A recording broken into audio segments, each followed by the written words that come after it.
Welcome to the Love Irish Food Green Ireland podcast series. This is episode 6 and I am your host, Conal O'Moran. Love Irish Food is dedicated to sustainable and local Irish food and drink brands, supporting the many, many thousands of local jobs and communities that depend on the Irish food industry.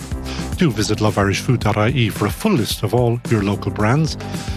In this series, we're looking at topics affecting the Irish food industry, ranging from the shop local movement, funding, selling online, digital marketing, and so much more. We have exceptional food and drink talent lined up to give you their tips, insights, and knowledge, and all in just 30 minutes. On this episode, we are discussing the role of digital marketing, talking to Irish audiences online. And today's guests are Stephen Cramp, who has worked for almost a decade, successfully growing market share for some of Ireland's most iconic Indigenous brands at Britvic Ireland. Brands under the Club Soft Drinks heading, better known to us probably as Club Orange and Club Mixers. And online we have Jo Davey of Jo's, I love the name, Absolute Nutrition, a company that started literally at the kitchen table, now employing 8. Joanne drives a lot of traffic to her award-winning brands via social media, including Facebook, Instagram, and LinkedIn. So we're going to pick her brains on that side of things, and you are both most welcome. Joanne, let me start with you about, since we are talking about digital, what I know about digital, and I use it a lot, is that it keeps changing, shifting sands. Discuss, if you wouldn't mind. Absolutely. I mean, it's even changed since we founded in 2014. I mean, the first thing that I did was set up a Facebook page, a little friend page, and got people in the gym and people, you know, their friends to kind of like it. Since then, it's become an avenue for selling. We've an e-commerce store. We sell online. It's our main avenue for promotions, for advertising. And it's constantly changing and evolving. So I try and keep up as much as I can because we run our own manufacturing as well through courses that are run by a local enterprise office and anything that I see with Board Bia or Dublin Food Trading as well. But you started, as you say there, with Facebook, then came Instagram, then came TikTok, and I see you're using LinkedIn. They're always creating another one just to make sure that whatever time you thought you had is gone again. Absolutely. And it is a full-time job, you know, so I find myself at all hours of the day and night trying to keep up with it. It's hard. I think at this point, 2 of my teenagers would probably be able to do a better job on TikTok and all the newer kind of avenues. But we have a very good followership on Facebook and Instagram and even on LinkedIn as well. So keeping those kind of core ones and then trying to add on to the new ones as they come along and are relevant as well. But also knowing your target market. I mean, sometimes Instagram may not be it for your company or Twitter. I know we've a lot of loyal followers on Facebook and I really focus on that. Our demographic is there. And then say on Instagram, we'd have a lot of followers from all over the world. So they're not potentially going to be a sale for me. So I try and focus on people who are here and available. My products are available too. So all of that kind of insight is important as well. That was a very gentle way of saying, stop wasting my time to the people abroad. Stephen Cramp, what do you focus on? Yeah, no, similar. I think like digital is a really important kind of medium and it kind of plays a really important part of our kind of marketing mix. Similar to Joanne, one of the things I'd say is you almost have to kind of jump in too free and get involved yourself. So whether it's the likes of Twitter, Facebook, TikTok, Snapchat, I have them all on my phone and similar, I'm living and breathing them every single day. So I think what's interesting is they all kind of play different roles. So almost like Twitter is where people go for kind of live news and live events. Facebook now is kind of people with their kind of families and setting up kind of parties, etc. Instagram is all around the kind of visual world. TikTok is around kind of entertainment. Snapchat is more kind of one-to-one, kind of private. And then YouTube is where people go to kind of look up past videos. So I think when we're building our kind of marketing strategies, we say, okay, how do we feed into this? How does our brand show up here? And you need to tailor your offering for each of the channels because they're slightly different. Well, to people who are listening to this podcast, they want to know, 1, which is best? Yeah. 2, how do you work out which channel to use? Yeah, no, I think it's a really interesting question. And similar to Joanne there, a number of years ago, for example, like Facebook would have had this kind of scale, but then the organic reach in Facebook has gone very little. So if you post something now on Facebook, your organic reach is probably circa 1 or 2% of your audience. So it's very kind of low, where you need to put kind of paid supporting behind that. What's interesting at the moment, the kind of up and coming kind of mediums like a TikTok at the moment, as they're kind of trying to grow that kind of platform, the organic reach is actually very, very strong. So if you post something on TikTok, you can actually get real scale without much kind of paid investment. And something that we're seeing very interesting at the moment as well is LinkedIn. Similar, the organic reach on LinkedIn is really, really high because they want to encourage engagement, etc. So TikTok is playing a really important role in brands such as Club at the moment. I'm fascinated. Both of you have said LinkedIn. Yeah. LinkedIn to me is where people to go off to show off how clever they are and what big jobs they have. Yeah. But you're actually using it for business. No, absolutely. And to be honest, I think it's really important to engage with the Irish business community. And I think we spoke about the recent kind of partnership that we done with Rascals, where Club and Rascals got together and created a Club IPA. So you better explain that to people who don't know about it. Yeah, perfect. Yeah, so like Britvic Ireland, like we produce all our products in Dublin, in Colmore, brands such as Club, My Waddy, and we produce Ballygowan down Newcastle West. Literally 10 minutes up the road, there's a local brewing company called Rascals, and they make their own kind of beer. And basically, we decided to kind of come together and basically make a Rascals Club Rock Shandy IPA. We turned this around about kind of 3 months or so. It's something that myself and my team, we shared on LinkedIn and said, we're open for business. Please get in touch.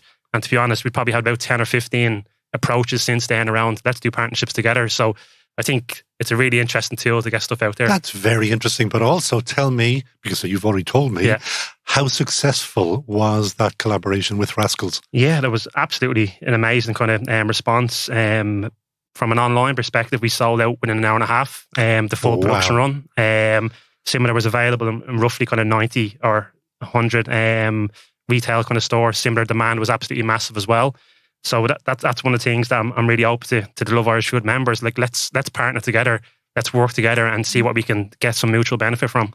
Joanne, I can see you on my Zoom link here and nodding at that.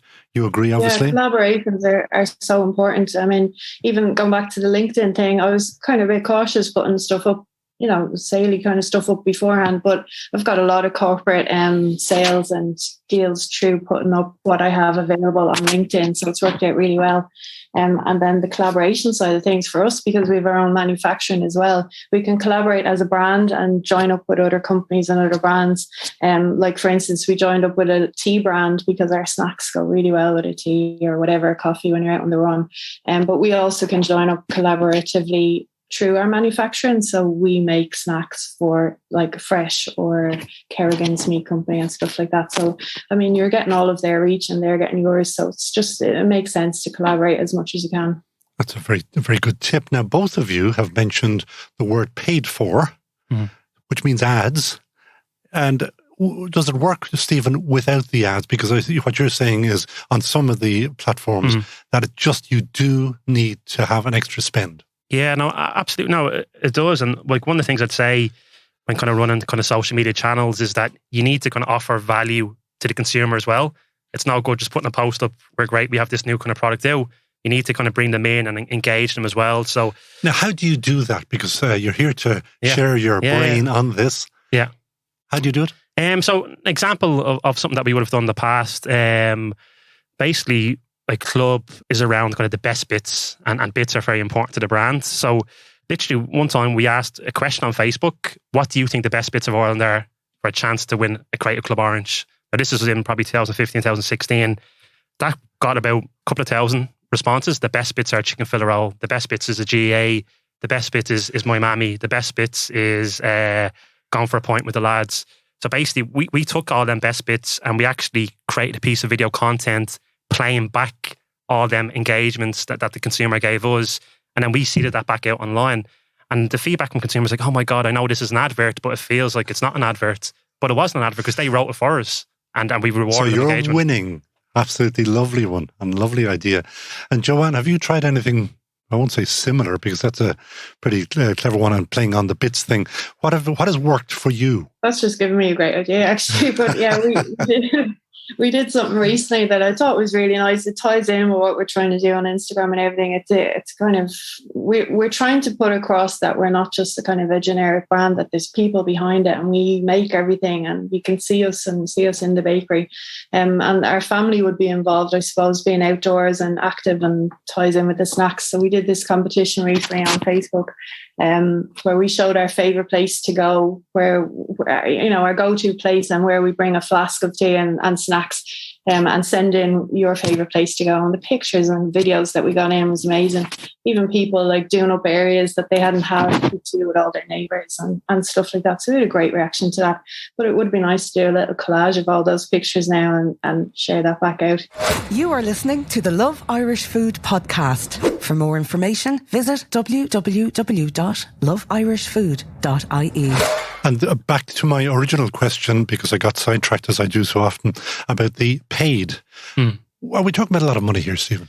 Yeah, no. So to be honest, it's not particularly. I think there's good return on investments, and one of the kind of areas that digital really helps us, like as a scale kind of FMCG brand, whether it's Club, My Waddy or Ballygowan, we want to get as many weeks on air as possible. So yeah, we have TV at certain stages, we have outdoor, but digital we can kind of keep a constant engagement and kind of share of mind. But you know yourself, like from whether it's a big brand or a small brand, like a couple of €100 gets you that kind of reach and gets that in front there. So we'd have a kind of constant spend on an ongoing kind of basis to kind of build in our reach. But similar, it's really about adding that kind of value is the big thing. And I think even over lockdown, we took a few different approaches across our brand. So for example, on Club, we done mixology videos, helping people use our brands as a mixer at home and give them ingredients, etc. On Ballygowan, we done fitness videos, so workout at home. Similar, people are working out at home as well. And then on My Waddy, we done stuff like, because it's all about children and parents, like DIY of making things at home out of paper, etc. So I think it's around adding that kind of value, but then a bit of paid can really help you kind of increase that reach. And when we are talking about reach, say, just take a number, say there's you're reaching 1,000, paid for. Yeah. Will that double it, quadruple it, 10 times it? Yeah, no, and to be honest, it depends what spend you put behind it. And I think it's very transparent around X euro gets you X amount of reach on a different platform. So you can say here, I want to reach 10,000 people. You can really clearly see how much that's going to cost you.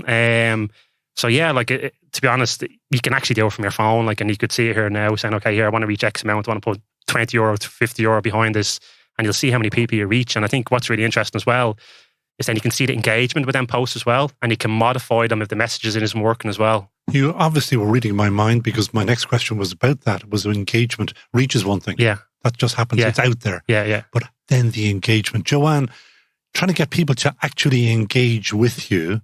There's a lot of other companies doing exactly what you're doing. How do you put up the elbows and beat them? I think a lot of our followers as well have followed us from the beginning. It was we've kind of they've seen the whole story evolve, like from starting off in a galley kitchen at home to having our own bakery and a bigger team and stuff like that, and even seeing the family grown. So reach is really important. I wouldn't have a constant budget to be able to put in all the time, but when I am stuck or if I need something done, I'll put up a competition, and for me that gets an awful lot of reach and engagement. And then I always have some social influencers who are more than happy, like Sonia O'Sullivan is a great ambassador for us, and just because she loves our brand and she loves our food. So I never pay for social influencers. They're always people that we know who are willing to share because they like what we're doing and they like that we're Irish. There's a lot of Irish brands, but they wouldn't necessarily make their food here. So that's one thing that sets us apart. But engagement, putting up questions and trying to get people to add what time of day is their favourite time to have a snack. Just a key point for them to return back, I think, is important as well, rather than them just reading information and not always being about a sell or, trying to give them information on where we're available to interact, I suppose. So that's another one for you, Stephen, the question. Do you throw out questions? No, absolutely. And to be honest, we use some of our platforms for insights and for research, and simply ask a question, like if we could put something on Club's Instagram page, what should be our next flavour be now? And we'll get comments kind of back. So I think using it as a kind of research tool is really, really important. And I remember when I joined Britvic 10 years ago or so, as a graduate, one of the first things I did was set up a Twitter alert. So anytime anybody mentioned Club or Ballygowan or My Waddy, I'd get a kind of alert. And at the end of the day, they'd probably have 10 or 15 comments. At the end of the week, you'd have 1,000. And I remember printing them all out and going to our marketing director at the time and I go, we can say what we want about our brands, but that's our brand there. And it was literally a pile of paper that high with loads of insights around, this is when I drink Club, this is when I don't drink Club, this is what I mix it with, this is what food I drink it with. So absolutely, like questions are absolutely kind of critical as part of that. And I think similar to that, as Joanne was saying, like using the platforms, using the new features, because the platforms actually reward you for using new features as they kind of come out. So, for example, when Facebook, a couple of years ago, when they launched Facebook Live, which is basically you can do live videos from your phone, from your brand page, we literally set up a mobile phone. We put a can of Club Orange on Grafton Street outside a kind of store and said, okay, the first one to come and pick up this can and drink it wins €100 or something like that it was. And basically everybody was on the Facebook comments, oh, where's that? Get down here now. People rushing into town to pick up the can and drink it. And that was really cost effective, kind of guerrilla way of doing things. I love it. Yeah. I love it. And of course, another thing is that very clever. It's very clever marketing as well. It's not generic, it's something original. I think people like that as well. What I was about to say there, Joanne, for you is, have you used any of the social media platforms' own tutorials? Do you ever watch their videos, how to do it better and all? And they seem to have classes or tutorials all of the time now.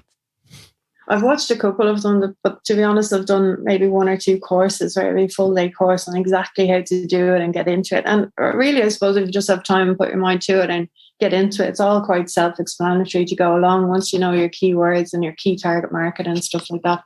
But Facebook, it is a little bit annoying that it changes and updates all the time because you're so busy doing everything else. But it is kind of self-explanatory once you get into it and know what you're doing. And that is a problem, updates. And I saw Stephen here nodding away, agreeing with you. Yeah, no, absolutely, because things change all the time, and that's what I'm saying. I'd recommend to anybody, download the apps, get them on your phone, see what content's being consumed, what consumers are doing, etc. I was on TikTok when it first kind of came out, and everybody was like, why are you on that? It's just because I want to see what consumers are doing, what they're interacting with, and what's kind of creating buzz, and then we can kind of take that and kind of bring it back into our plans. And similar to the example of that Facebook Live, recently TikTok launched a thing called duets, where basically you can kind of put up an image or a video and you can do a duet with another kind of video, and you're rewarding people for actually kind of doing that. So similar, we had a campaign where we had some of our content going up and we were doing duets, and we challenged consumers to do the duets as well. And that was from just playing with the app and seeing what's happening and what people are engaging with. So I think you really need to kind of stay on top of it. I think you're going to make Joanne cry now, because what I'm hearing is that you've got a team. And Joanne, I think I'm talking to the team, am I? No, I definitely don't have a marketing team. But I think it's important for me, like you're saying, Stephen, to keep on top of it yourself. Even if you do have a team, you need to be constantly up to date with what's going on. But yeah, you start looking at something and you're 2-3 hours into it then, because there's so much more you can do, and it leads on to something else and something else. So it is great that we have all this here. And I mean, especially lockdown and everything. Without social, I wouldn't have a business. All the tastings and in-store tastings and things that we used to be able to do to promote ourselves are all gone, So this is our only avenue, really, digital marketing. So it's really important to keep, at top of it. Well, that's a useful segue for me to understand what the future may look like, because hopefully we're putting COVID behind us. So you, Joanne, you will be back in store, I hope, with your tastings and all. Or has COVID and what you had to do online, digital, has that changed your ways? I think it forced us to much more focus on social media and marketing. Stephen probably think it was mad that we should have been focusing on that anyway, but we did an awful lot of weekly and in-store tastings, and we did all Wellfest and all of Bloom and all of these great events where people can interact with you as well as tasting the food. So it was all vitally important, and I think it will have to come back, because people just miss even the social aspect of seeing other food companies and meeting everyone there. Hopefully it will get back to that point, but it just reiterates the importance of digital marketing. Because we're hopefully coming out of this now, but who knows what will go on next year? Who knows what's around the corner? So to have yourself set up and on top of it and knowing what you're doing is important now. I think at this stage, we've all kind of learned a bit of a lesson. If you weren't kind of savvy on social media and digital marketing, you probably had to be thrown in the deep end in the last year and a half. So I don't think it was a bad thing. And Stephen, same question to you about the future. What do you think you'll be doing, say, in a year's time on digital? Yeah, no, so to be honest, I think it's going to play an ever increasingly role for us. And I think from my perspective, it's another channel. So we have our kind of full kind of media mix, and whether it's TV, outdoor, sampling and digital, it's just another channel to drive our mental availability and share a voice of our brand. So I think it's going to get even more and more important. And I've seen some research recently that I think on average, 82% of people, when they wake up first in the morning, look at their phone versus their partner beside them in the bed, and similar at night going to bed. So as a brand, we need to kind of engage, and we need to kind of look at how things are evolving. I think it's an interesting with Netflix and things like that people are viewing that a lot more versus kind of traditional kind of TV. I think TV, appointment of view, television programs are really, really important, whether it's live sports events, the likes of kind of Love Island, the big kind of demand that you want to watch it live so you can go and talk about it the next day. But I think subscription TV is going to grow further and further. So we need to kind of think differently how we engage with the consumer. Which means that, again, in your case, budgets. Yeah. There are always, doesn't matter what size you are, there are limits to budgets. Yeah.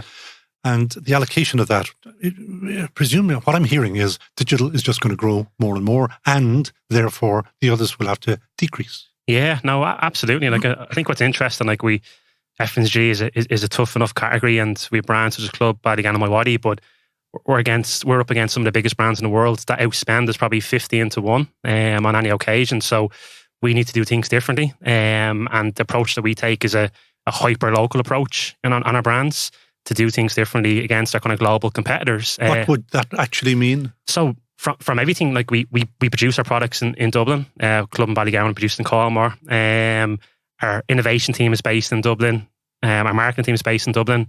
As a team, it's probably myself and the MD can make decisions really, really quickly and make stuff happen. So an example of that, we would have launched a limited edition drink over the summer called Club Pat Frog, iced lolly flavour. So we could have called it iced lolly flavour, but we called it Pat Frog, which kind of localised it. It was a green liquid. It was a frog on the pack with a Kerry accent. And to be honest, the demand for the product was absolutely massive. And we sold out a 6 months business case in 3 weeks.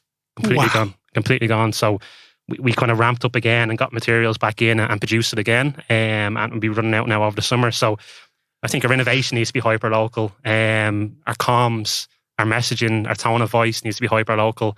And I think Love Irish Food gives us a good platform to do that as well. And Joanne, same.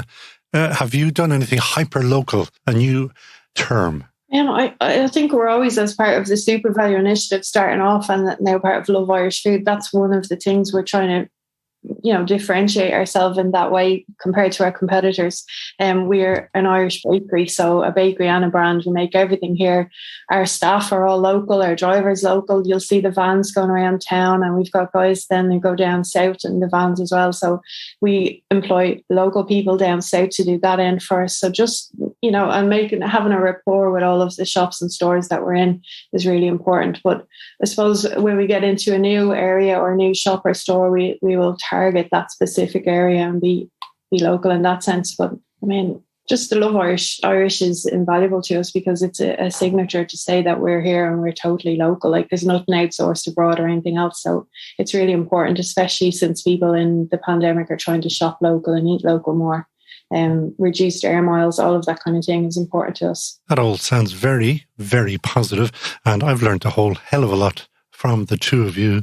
So I think we'll drop it at that stage and give it a wrap, as they say. So that was, or is, Stephen Cramp, who is with Britvic, and Joanne. I don't know whether you go by Jo or Joanne. You're very formal with the Joanne because your brand is Jo.